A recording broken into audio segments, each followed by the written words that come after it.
જીવનમાં મારા રોજિંદા જીવનમાં હું વધુમાં વધુ ભારતીય વસ્તુઓનો ઉપયોગ કરીશ. હું વધુમાં વધુ ભારતીય વસ્તુઓનો ઉપયોગ કરીશ જગ્યાએ સ્વદેશી અપનાવીશ. ઘર, કાર્યસ્થળ અને સમાજમાં ઘર, કાર્યસ્થળ અને સમાજમાં ભારતીય ઉત્પાદનોને પ્રાથમિકતા આપીશ. ભારતીય ઉત્પાદનોને પ્રાથમિકતા આપીશ. તેમજ ગામ, ખેડૂત તથા કારીગરોને તેમજ ગામ, ખેડૂત તથા કારીગરોને સમર્થન આપીને સ્થાનિક ઉદ્યોગોને પ્રોત્સાહન આપીશ. સમર્થન આપીને સ્થાનિક ઉદ્યોગોને સમર્થન આપીશ.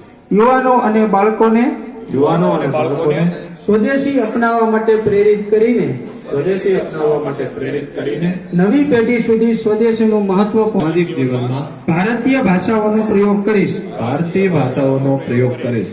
પર્યાવરણ પ્રત્યે સજાગ રહીને પર્યાવરણ પ્રત્યે સજાગ રહીને સ્વદેશી અને પ્રકૃતિને અનુકૂળ હોય તેવી સ્વદેશી અને પ્રકૃતિને અનુકૂળ હોય તેવી વસ્તુનો ઉપયોગ કરીશ વસ્તુનો ઉપયોગ કરીશ. અને દેશના પર્યટન સ્થળોને પ્રાથમિકતા આપીશ. અને દેશના પર્યટન સ્થળોને પ્રાથમિકતા આપીશ.